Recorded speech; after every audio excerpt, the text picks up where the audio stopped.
I'm gonna tell you a story. It's a story I thought I knew. Turns out, it's far more incredible than I ever imagined.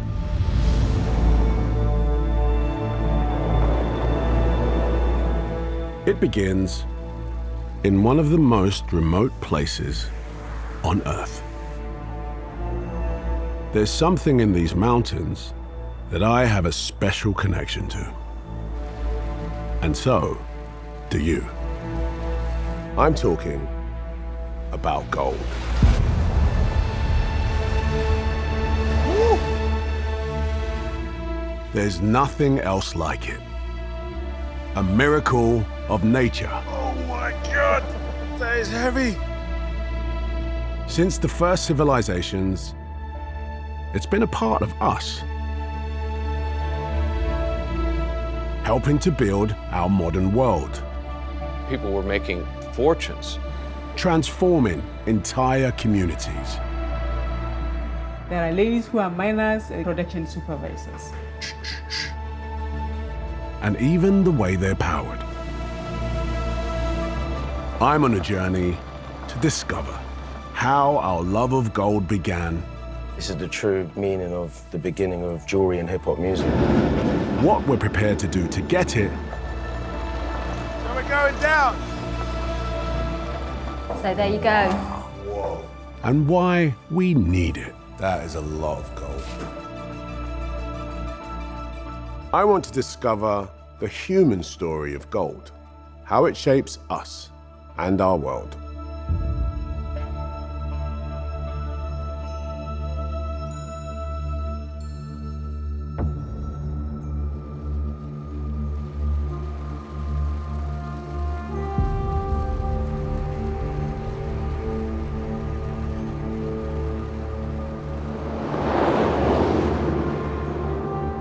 So, Pascal, why are we out here in the middle of nowhere? The area we're on is one of the highest concentration of gold that we have in Canada and probably in the world. Locals call this part of Quebec the Val d'Or, or Valley of Gold. And I'm on my way to one of Canada's biggest mines, La Ronde. La Ronde is one of the deepest and the most challenging mine in Canada. And how deep does it go down? This one is 3.2 kilometers. It's one of the longest single shaft in the world. Look, I'm going to tell you, I'm a little claustrophobic, so I'm a little nervous about going 3 kilometers into the earth, but I'm sort of really intrigued to see how it's done. Deep in the Canadian wilderness, La Ronde Mine is one serious operation. To see how they get the gold out, I'm going into the sprawling underground world that lies far beneath. Smaller than I thought. I thought it was going to be bigger. No, actually, normally we fit 20 to 25 people in this tech. 25 people? Yes. In here? Yeah, it's squeezed. My guide is Pascal Larouche. He's worked at La Ronde for over 17 years.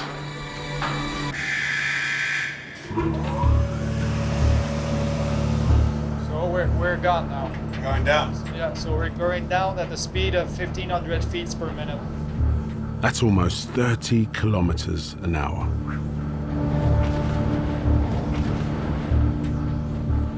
You feel stress, you feel... You know, it's just that, it's the idea that we're going down into the center of the earth. Whoa. Sometimes hard to swallow, huh? It's like hard to swallow. Yeah. That's not a nice feeling. We're on our way to the bottom of a hole in the ground, which is roughly as deep as 6 Empire State Buildings stacked up on top of each other. Wow. I've done some crazy stuff in my life, but I've never been 3 kilometers down into the earth before.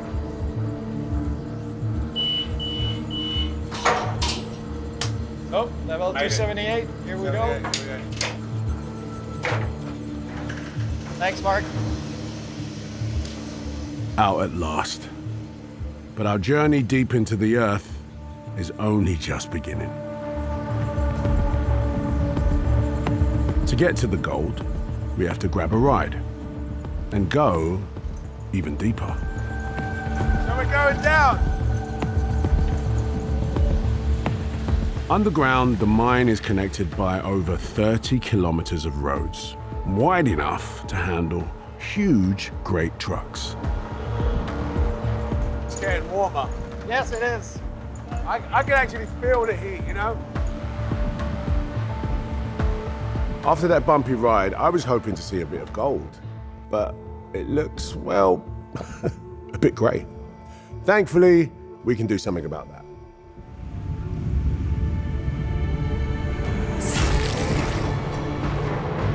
Running through the rock is a seam, rich in zinc and copper, with a bit of silver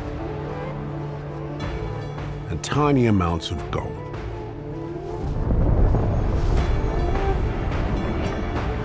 But there's only one way to get at it.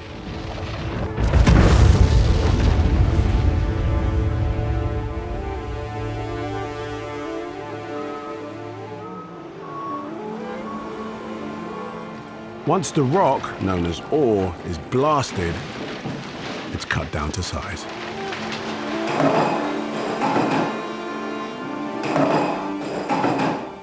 Wow. So how do they send it to surface? There's a conveyor who bring the ore all the way up to the All the shaft. way up? Yeah. Wow.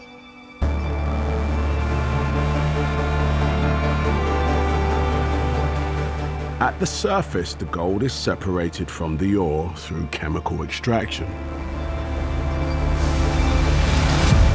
It's then heated in a furnace to over 1,000 degrees Celsius. Wow. Look how hot that is. Despite we're maybe 20 feet away, can feel the heat. Yeah.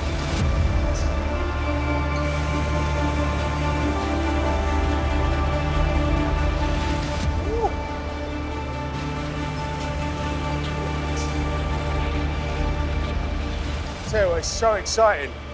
It's so exciting. It's the first time I've ever seen gold being poured. I can see it's, like I say, lava. Yeah. Expensive lava. Expensive, yeah.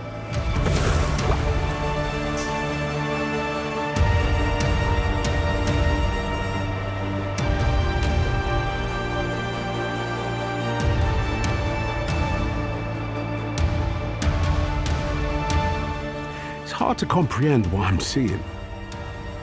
How did this come from that grey old rock? It's mind-blowing.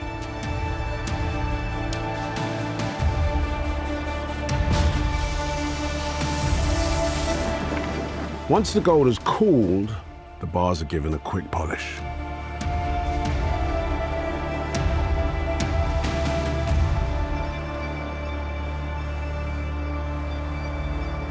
Is that for me? That's for you.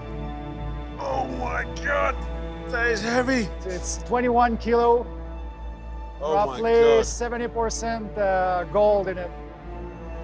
It's real. That's real. Yeah. And this is worth like, what, $1 million? Yeah, worked. $1 million US. That is amazing.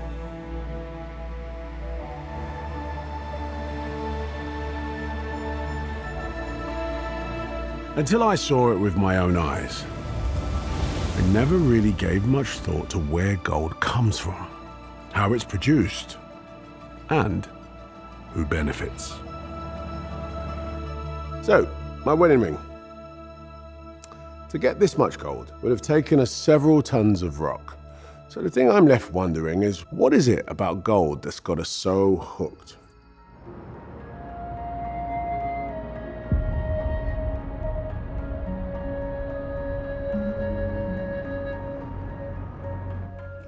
For every Indian wedding, gold is a very essential element. Gold enhances the beauty of a woman. It also shows purity. If you look at the pictures of the Indian goddesses, she'll be wearing gold immensely. My name is Sri Ganga, and today is my wedding day.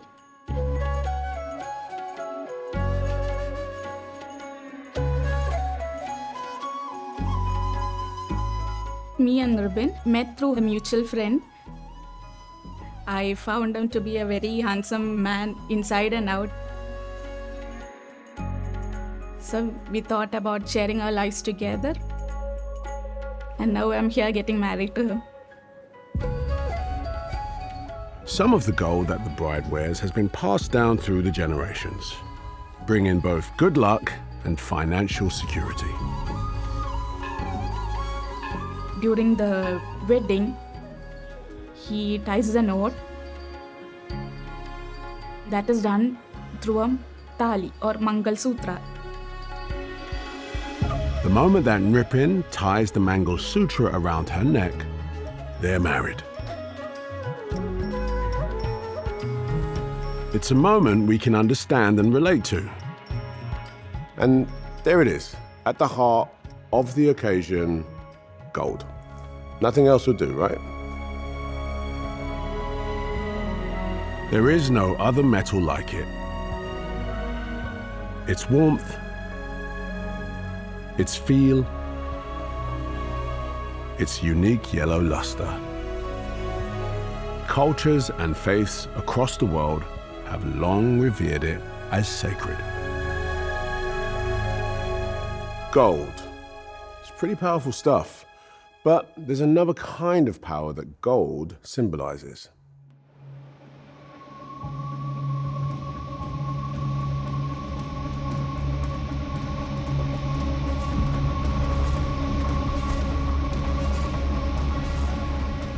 In the heart of modern-day Ghana is the cradle of a great kingdom built on gold.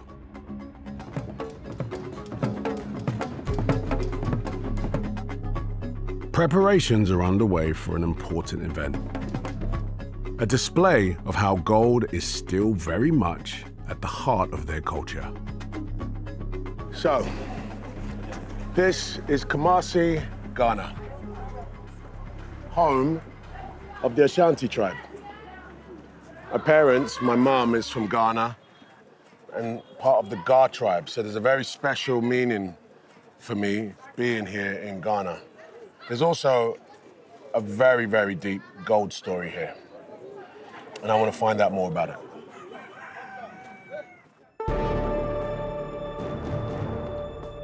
The Ashanti Kingdom emerged just over 300 years ago.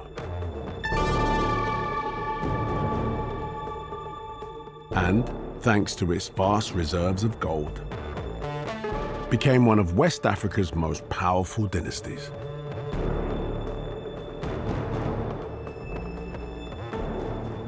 So today is the very special Ashanti Akwesi Day festival. I've been honored to be asked to be part of the procession, and it is an honor. So, I have to wear something appropriate to meet the king, and I'm meeting someone who's gonna help me. Hello, Teresa. Mr. Idris. How are you? You are welcome. Nice to meet Happy you. to see you here. Very good. Wow. Yeah. So, you have everything here. Yes, I have everything. Here is the cloth I've chosen for you. Wow, this is beautiful, huh? Yes. How long does it take to make something like this? This would take about 3 months. So I wear this Yes. across my skin? Yes. Okay. Then we'll put these ornaments on you. So this is the jewelry that I should wear? huh? Yes. Okay. So who gets to wear the most gold? Otumfo and then the Amai Hene. So Otumfo is the king. Yes, Otumfo is the king. Amai Hene. They are the chiefs, yes. Okay, so nobody wears more gold than the king? When you are with the king, you have to come down because you are going to the king. Yes. Calm down. Yes, yes. Can I take a sword or no swords? No, you won't take the sword. Only the chiefs. They look good though. Yeah. All right. So you only wear the cloth and then the ornaments. The Akwasi Day festival celebrates the lives and deeds of past rulers by bringing together all of the kingdom's tribes.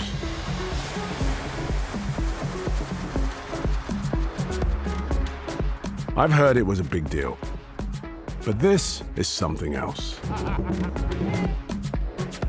There must be thousands here, and the noise is deafening.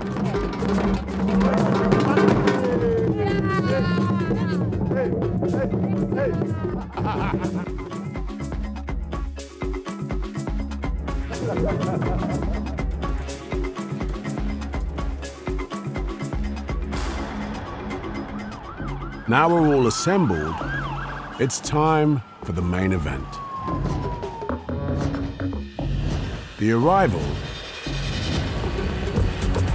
of the Asante, King Otumfo Osetutu II. And his entrance leaves little doubt as to who the boss is around here.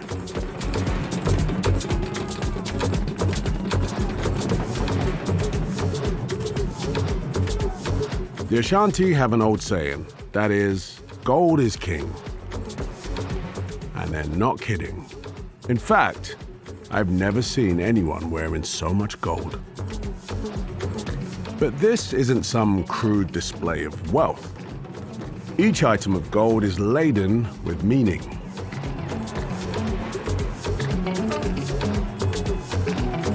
These gold staffs, carried by the king's spokesman, represent old Ashanti fables. Elaborate gold swords symbolize the courage and strength of the Ashanti nation, while the king's solid gold bracelets signify his personal authority.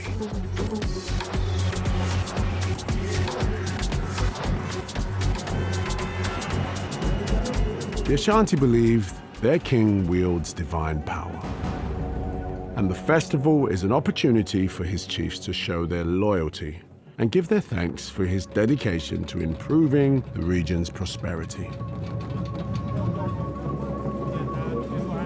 One by one, they come forward and bow before the king. It's only a brief moment, but it feels almost sacred.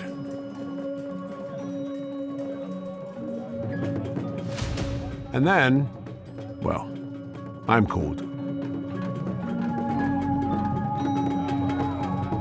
Now look, I don't get stage fright, but this, well, this was kind of nerve-wracking.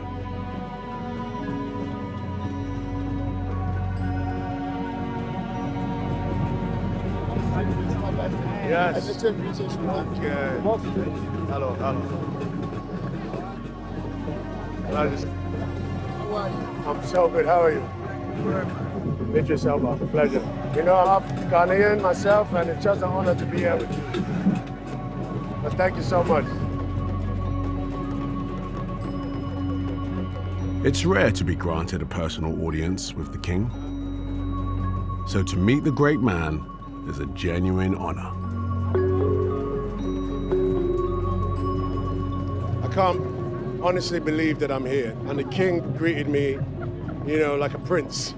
You gotta understand, in Ashanti, gold isn't just to have gold and have money.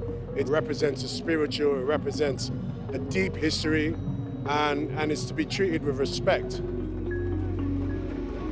One thing's for sure, gold transformed the Ashanti Kingdom and economy.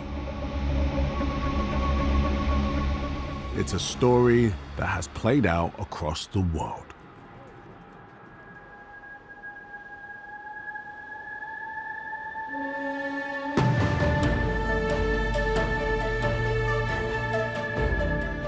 Sierra Nevada, California.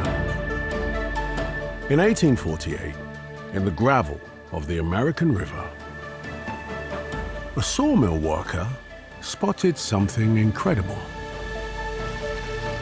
A glint of gold.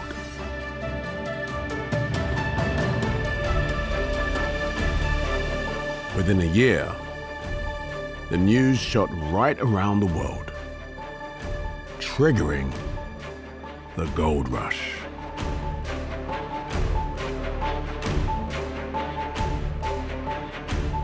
an event that was to transform California. There was a small village on the coast of California.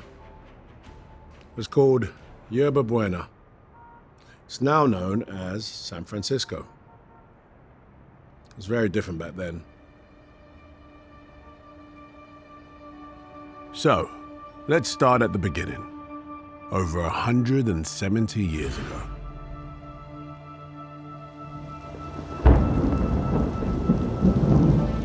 Hundreds of large ships arrive from across the Americas, Europe, and China. Most are abandoned as their crews leave for the gold fields. The ships left behind are buried, creating foundations for a new settlement, the central hub for gold prospectors. Houses, churches, stores, and factories spring up across the bay. But fires and earthquakes mean the city is constantly rebuilt. So barely any physical signs of the gold rush survive. Until a remarkable discovery.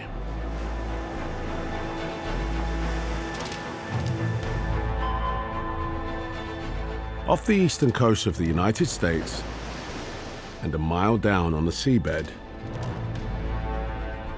explorers discovered a shipwreck.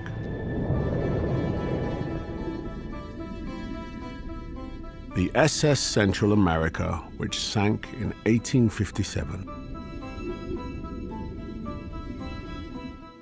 The ship was carrying more than $3 million in gold at the time. And you have to convert that to today's dollars, which is some monster number in the hundreds of millions, maybe even into the billions. Nearly 600 gold ingots were recovered from the SS Central America, and they are remarkable.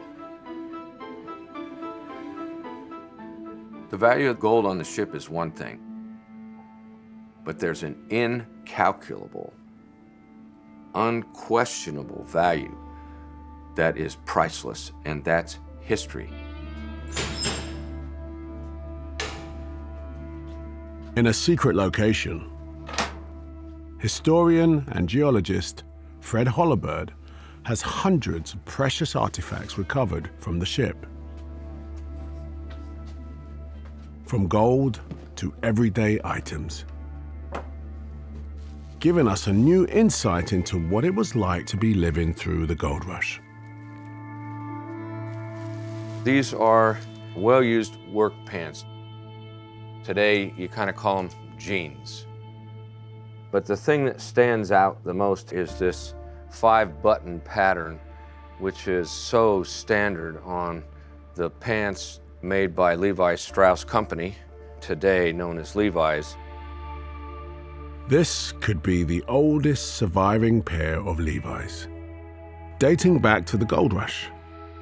The miners needed tough-wearing clothes, and Levi's sold in their thousands. Mr. Strauss became what I consider the most successful of all California gold rush businessmen by far. Mr. Strauss made his wealth from the gold rush without finding a single fleck of gold. A gold rush isn't just for the gold. Imagine the lack of supplies. You're trying to get a shovel, you're trying to get a gold pan. You know, we have every type of merchant you can think of. People were making often fortunes. Many of the passengers on board had grown wealthy through the boom of the gold rush. The SS Central America had a fair bit of jewelry from the passengers, and we've got a remarkable scene here, a specifically engraved gold watch case with a miner loaded with his mining supplies. And with the help of gold pumping the equivalent of $2 billion a year into the region, the economy of California boomed. And at the center of it all was the rapidly growing port of San Francisco. It's incredible to think that the entire city of San Francisco came about as a result of finding a few nuggets of gold at the bottom of a river.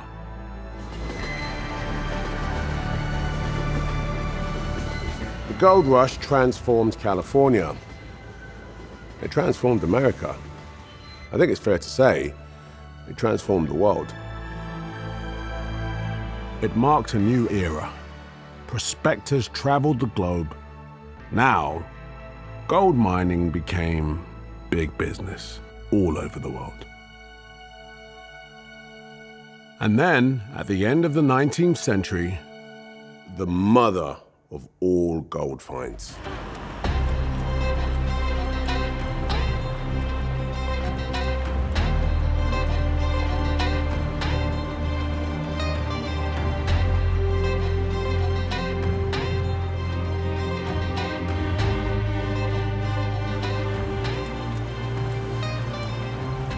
It's lovely here, isn't it? It wasn't always like this, though. 2 billion years ago, the biggest known meteor strike in Earth's history happened right here. The only visible remnants of this catastrophic event are these hills. The impact shook the planet so violently that gold was pushed towards the surface. This is where the story of South African gold begins. Fast forward a couple of billion years, and on a site nearby, prospectors struck gold.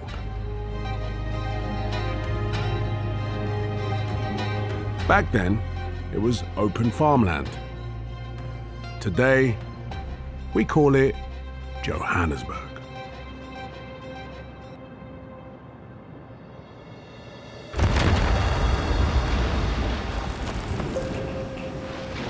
Mines sprang up all around.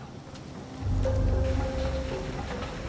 turn a profit, the owners wanted a large but cheap labor force. So, new regulations came in that pressurized black workers to leave their farms and go down the mines.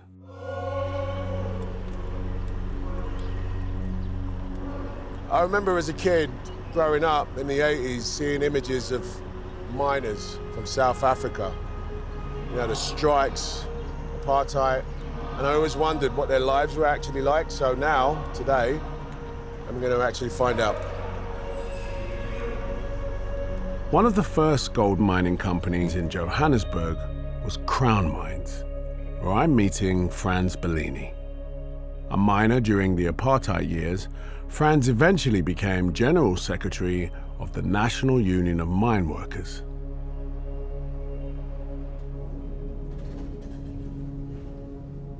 So Franz, is this the type of lift you used to go to work in? No, the one we used was much bigger. Bigger. A deck takes about 50 people. 50 people in one? In one deck, and there will be 3 decks, so that's 150 people at a time. And how deep did you go? I was going up 3.6 kilometers underground in seconds. It takes seconds to get underground. Seconds? Not minutes, seconds. It must have been warm. It was very hot. Sometimes goes to 50 degrees Celsius. To my relief, this mine is just a bit cooler. Hi. Hello. How are you? Crown Mines is no longer active, but in its heyday, it employed thousands, including Nelson Mandela, who worked here as a security guard. Mind your head, low-hanging wall. That's for me, not for you. So, Fran, what was the working conditions like? Were you looked after? I mean, we're talking about the 70s, yeah? Yeah. The era of apartheid, we were not really looked after. We were almost like slaves because what they needed is your labor, nothing else. What time did you start work? You used to start at 4 a.m. You worked 5 days a week? We work 6 days a week. You work for 12 hours, but on condition that you finish your job. If it happens for some delays because of support system, you did not finish your job, it might be more than 12 hours. Really? Yep. Did you have breaks? No, there's no breaks, there's no lunch. Underground, no.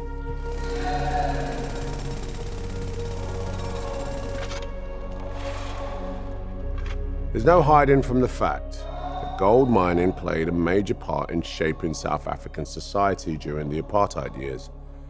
But with gold comes power. And those gold miners, they knew that.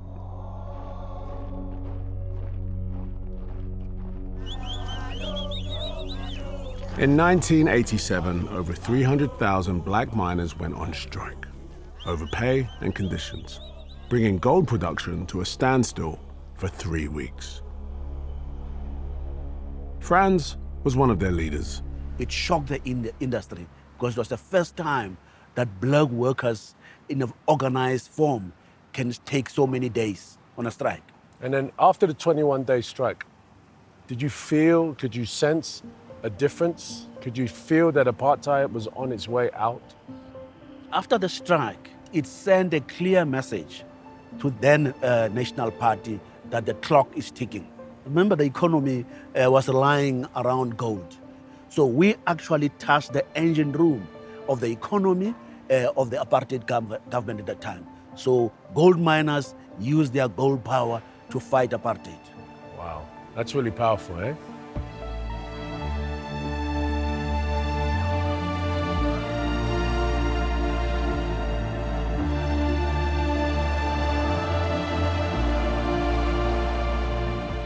So deep mining for gold back then doesn't sound much fun. Nope. 30 years after the end of apartheid, it's a different world. So I wonder what mining is like now. South Deep Mine, just outside Johannesburg, is one of the deepest in the world. But it's what's not underground that makes this mine so unusual. This might look like a regular dump truck until you realize there's no driver.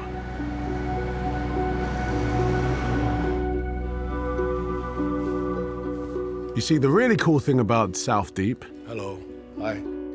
is that unlike a traditional underground mine, much of its heavy machinery is operated remotely, 3 kilometers up on the surface.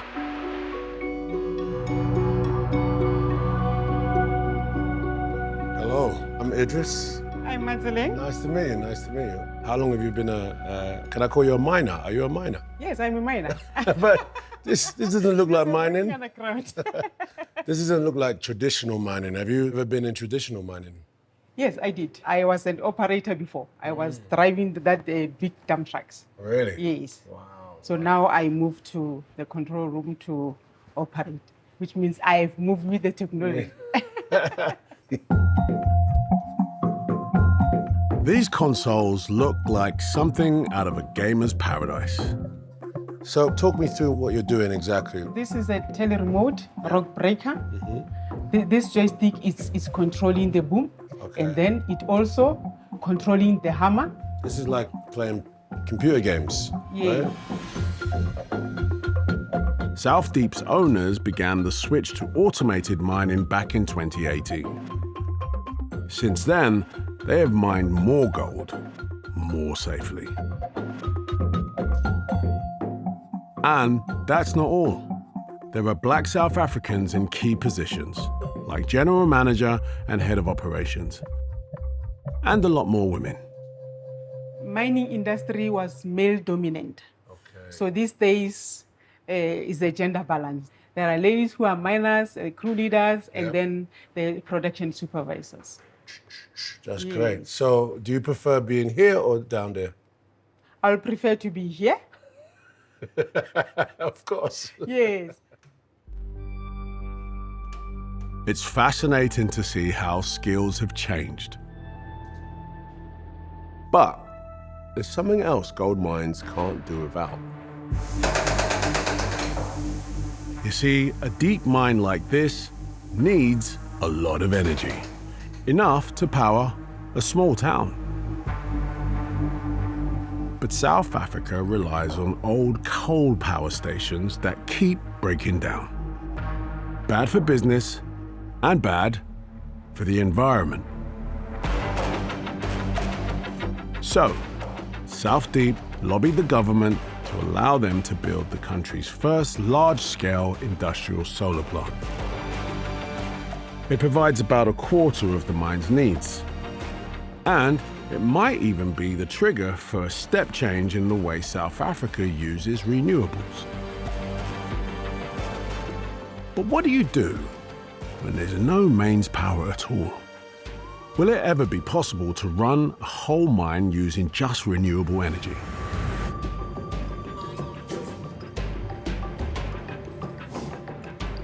In the heart of Africa is one of the continent's largest gold mines.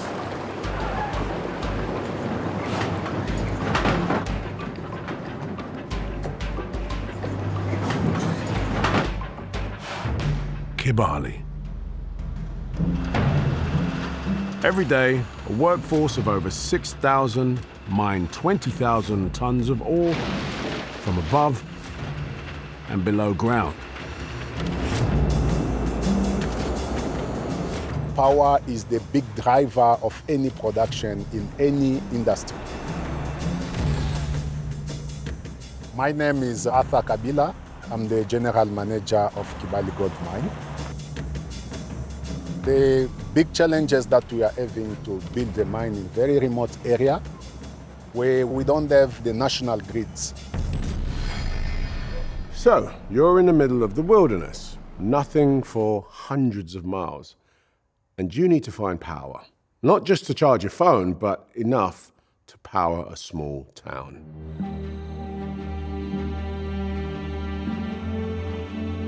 The answer was lying on their doorstep. Carving through the forest is the Kibali River, stretching for 1,000 kilometers.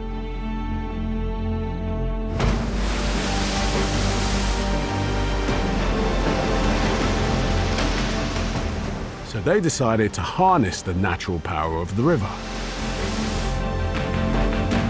They built 3 small hydroelectric dams.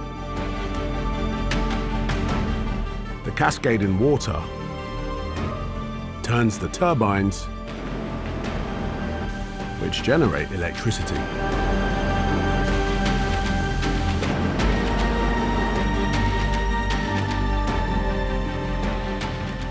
The advantage of the hydropower is that this is a very clean energy and it's a cheap one. And this renewable energy is capable of providing more than 80% of the mine's power. But for many of the locals, that's not the best part. It's not only the mine using this power, we also giving the power to the community surrounding this mine. Now you're talking. The Kibali mine has literally given power to the people.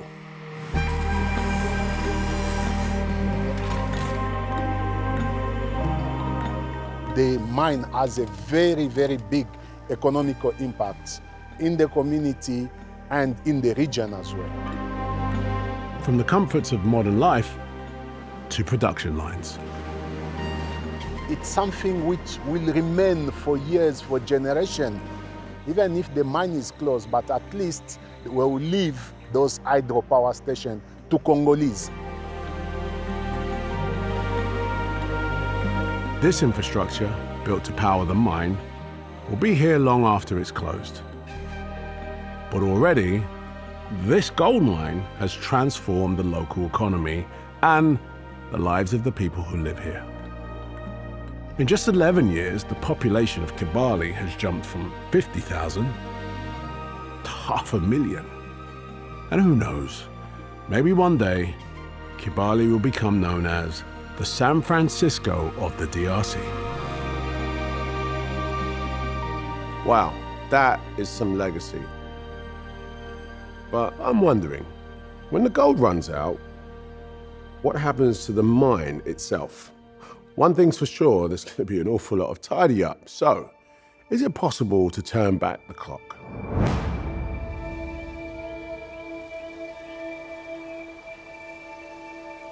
Well, it might just be.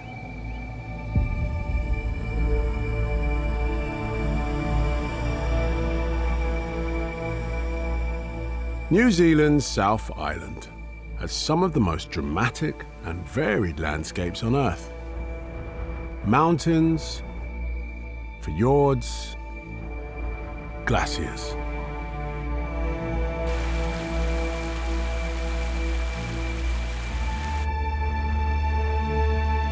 One of its most beautiful spots is Victoria Forest Park, the largest conservation park in New Zealand.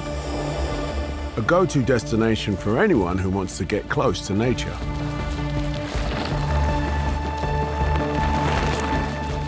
But there's something else that's special about this landscape. Gold.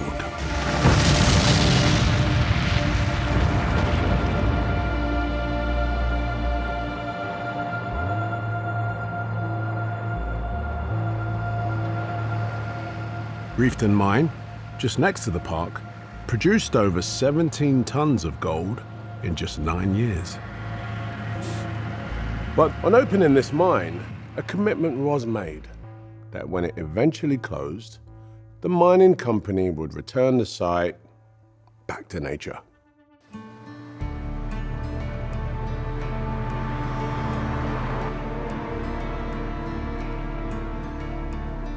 I'll be heading up the main access road.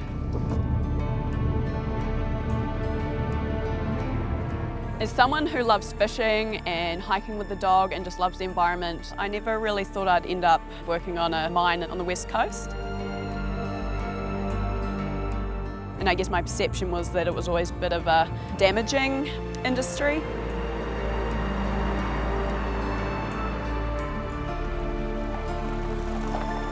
Megan Williams is part of a team working to reverse any impact that mining at Reefton has had on the environment.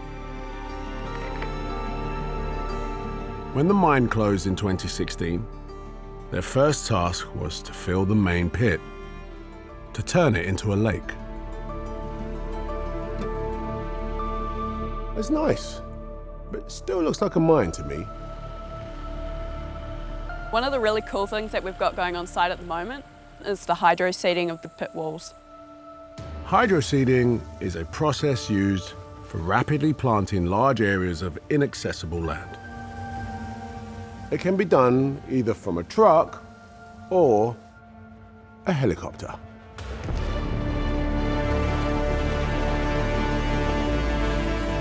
So a good day in the office, I'd say. Oh yeah, all that water's nice and blue in there.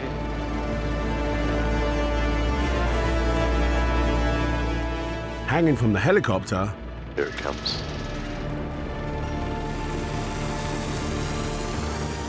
is a monsoon bucket, which carries everything needed to recreate life on the cliff face.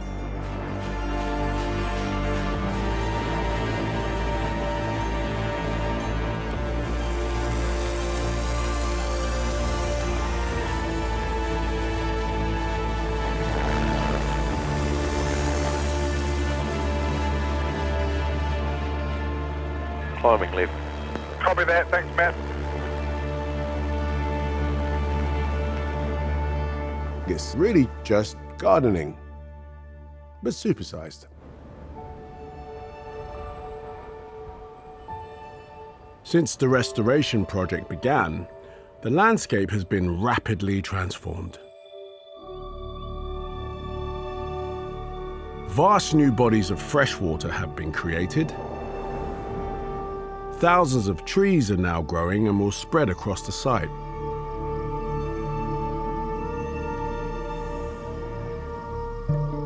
Now, it's up to nature to take over. We're starting to see different bird life, so native pied stilt, different ducks, we're hearing frogs, seeing some snails in the water, and it's really awesome to see. Wow. There you go. Reminds us we've only got one planet.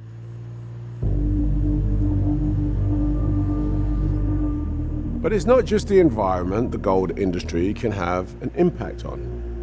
It can also affect us.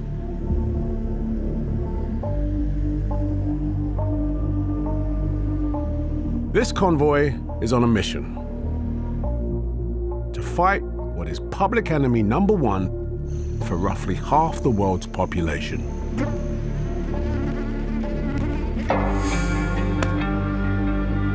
Malaria. Now, I know what you're thinking. What's that got to do with gold? Well, these trucks have driven from the headquarters of the local gold mine. Its managers noticed how many of the mining community were coming down with malaria. One of the team's leaders is Isaac Kwatiapia. Out of the workforce of 8,000 employees, every month you had about 6,800 of these employees and their dependents reporting to the mine hospital for malaria.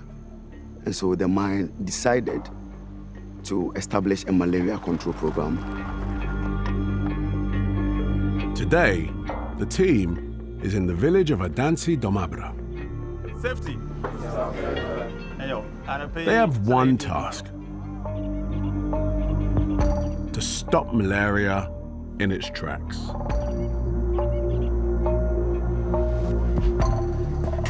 Good morning, good morning. Morning. The patrol malaria control. I think you do more about this bill. The patrol you. To combat the mosquitoes, the strategy is to target their resting places.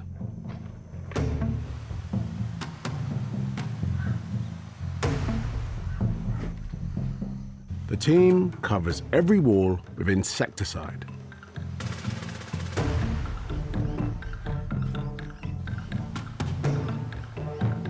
Malaria cases peak during the rainy season. And with that just a few weeks away, the team works fast to treat as many homes and villages as possible. But they're not using any old insect spray. Back at mine headquarters, in a specially built lab, scientists are developing new insecticides that target local strains of mosquito. The results have been impressive. Head of the project is Sam Asiado.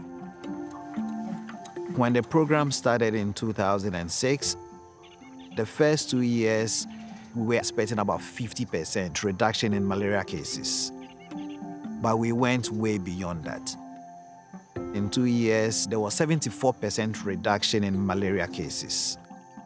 This local initiative, started and funded by the mine, has become so successful, it is now a country-wide program backed by international organizations. It protects over 1 million Ghanaians annually. The vast majority of them entirely unconnected to the gold industry.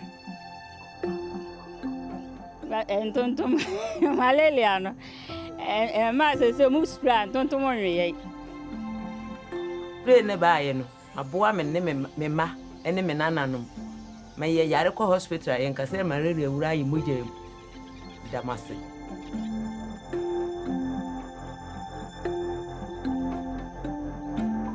I hope to see a world without malaria. Malaria elimination is possible, and it's possible within our lifetime.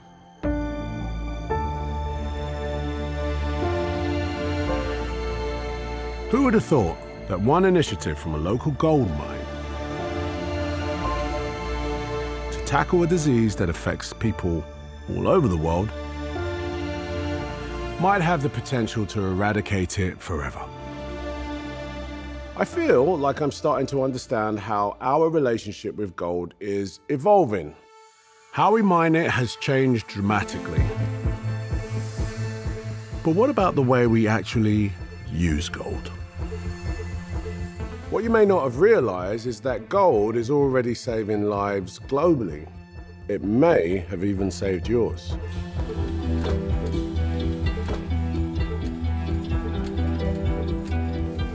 Recognize these? Lateral flow tests aren't only used for COVID. They're also used to detect potentially life-threatening conditions from malaria to HIV. And the secret ingredient? Minute nanoparticles of gold, which are responsible for producing that telltale red color in a positive test.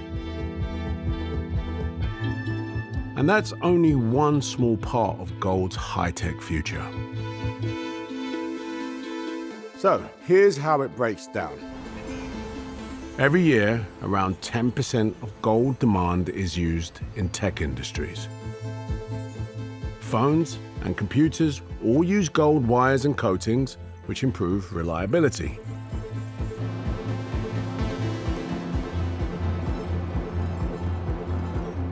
Gold's amazing reflectivity makes it perfect for space exploration.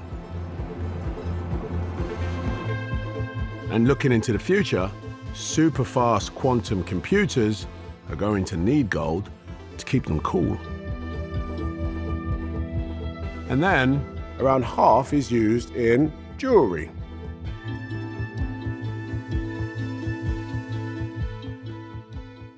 So how about the rest? Where does it all end up?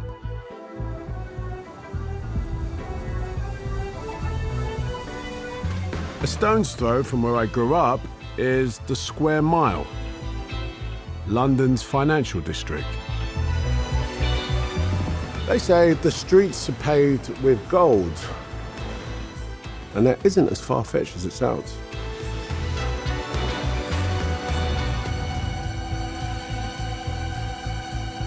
How you doing? Yes, I did just walk straight into the Bank of England, the world's second largest depository of gold bullion. I've got an appointment with the bank's chief cashier, one of the very few people with access to its vaults. Sarah John. Hi, Sarah. Good morning, Idris. Welcome to the Bank of England. Oh, thanks for having me. I'm looking for some gold. Am I? Let's go this way. Now, for obvious reasons, I can't reveal our route. What I can reveal is that I followed Sarah deep underground.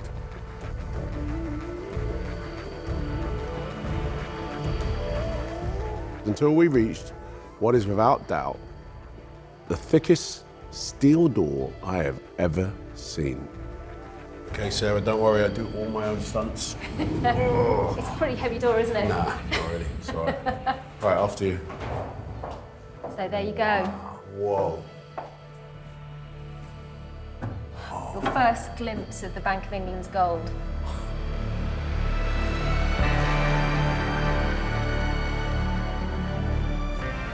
That is a lot of gold. This is really unreal.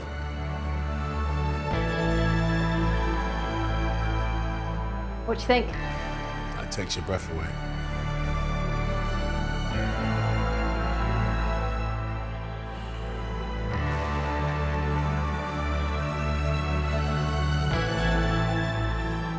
This is like Raiders of the Lost Ark.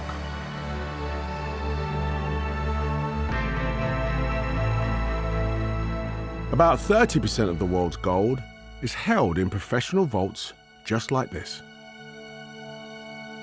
Okay, Sarah, I mean, how much gold is here? This is one of 9 gold vaults that we have here at the bank. There's about 400,000 gold bars stored here, and collectively they're worth about £250 billion, something like that. What? I know, it's a lot, isn't it? So, I've got to ask the question, like, why do we have this here? How did it turn into, okay, the bank needs to hold this much gold? What was the process like? Take me back. So obviously gold's been used for quite a number of years as a form of money. First of all, gold coins themselves. But the problem with gold coins is they're actually quite heavy to carry around. Can't flip it, like. Exactly. So what people started to do was they would take their gold coins to a goldsmith, and the goldsmith would issue them with an IOU. Okay. And over time, people realised that actually using those IOUs to pay for goods and services was actually easier than actually going and getting the gold and lugging it around. Okay. And those IOUs eventually developed into what we now know as banknotes. That's fascinating, isn't it? See this? Just there? That's Sarah's signature. With the words, I promise to pay the bearer on demand the sum of £20. It's just an IOU. But these days, the Bank of England plays an even bigger role. Holding gold for the world. So why do countries want to store their gold here?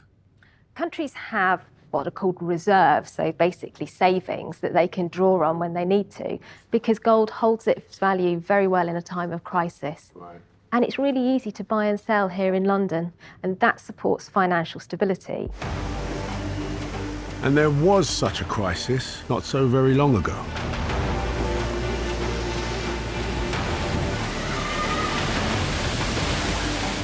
On the 26th of December 2004, there was a massive tsunami in the Indian Ocean. It devastated communities in Thailand and Banda Aceh in Indonesia. But in Aceh, there was something unusual about the community that helped it to recover. You see, most people didn't have saving accounts. Instead, they had gold ingots and jewelry, which meant they could quickly use it as collateral and start putting their lives back together.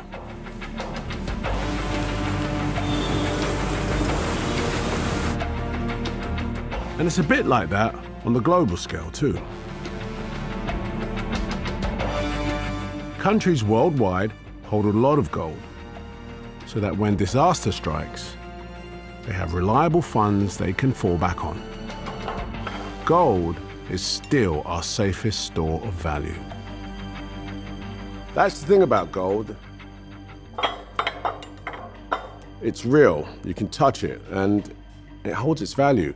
I mean, there's no sticking one in your pocket and getting out of it, is there? Your trousers would be down your ankles. But for me, and I'm pretty sure I'm not alone here, the best thing about gold is being able to wear it.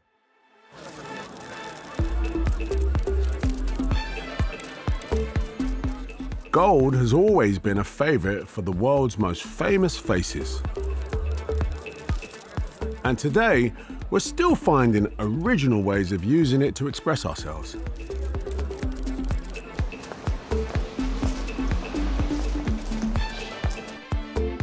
Abtin Abbasi, or ABS for short, is part of a new wave in jewelry that began with hip-hop. So I'm keen to understand, like, do they call you Abs the Jeweler? Because I've heard that in rap verses everywhere. A Jewelers is the brand. I'm originally Iranian. Came to the UK when I was around 2 years old. Humble beginnings, and kind of went into what I really enjoyed doing from a young age, hip-hop jewelry. Because you're like basically the jeweler that a lot of the rappers come to. Yeah. So this piece, is the rope chain.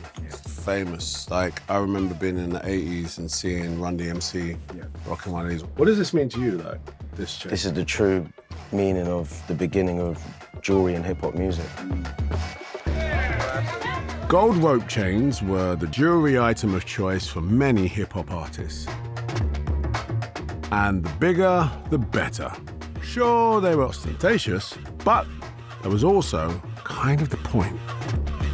It's It just looked insane. It made me want to have jewelry, have a big chain, have something intricate and design something for myself. It was kind of like a symbol of status kind of thing, showing power. And when you get to a certain point where you've made a bit of money, you want to wear something that shows that's what you've reached, like a goal. Exactly. These things, even though they mean a lot to the artist, but they actually carry the weight of the money that they 100%. That, like, you know, it's not like it's ever going to depreciate. 100%. It's the same thing buying gold, they're investments. Now look, I don't want to worry you, but experts say we've already mined 80% of the world's gold that's accessible. So, where is all the new gold going to come from?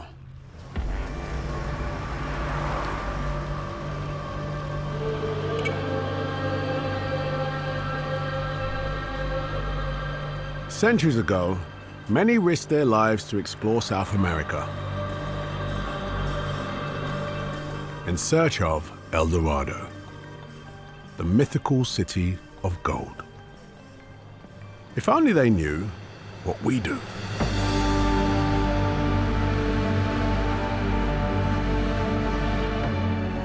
Cajamarca is a bit of a modern-day El Dorado, lying at the center of a gold-rich region in the magnificent Andes Mountains.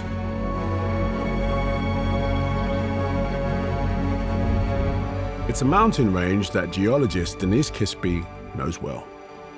I am leading one of the biggest projects in South America to find new reserves of gold. This is very exciting because we can discover something new every day. That's thanks to new technology, which means that today Denise is able to find gold hidden deep inside the rocks of these mountains. So while prospectors of old had to get on their mules and go panning in search of gold, today we don't even have to touch the rock. Satellites a few hundred miles above the Earth take infrared photographs that hold clues to the rock structure of the mountains and where the gold might be. And with a satellite image, we can try to figure out gold deposit. For example, you can see these red areas, and it's very important for the gold exploration. Denise and her team are traveling deep into the mountains to take core samples from the hotspot highlighted by the satellite.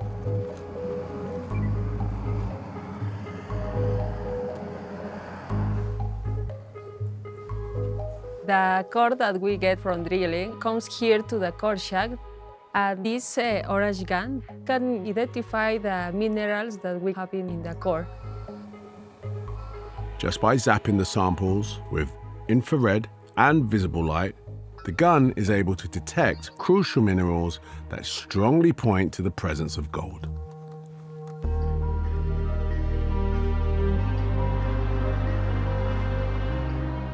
Gold is still hard to find, which I guess is why it holds its value. But by analyzing hundreds of locations identified from space, Denise can precisely pinpoint the most promising sites. Naturally, that's great news for the mining company, but it could also transform the prospects of the people living in this region. Nowadays, we understand the community and the social works are so important.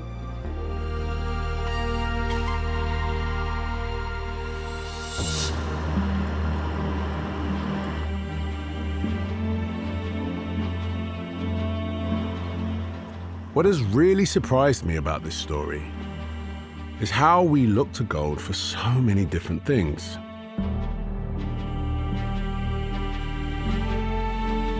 Meaning,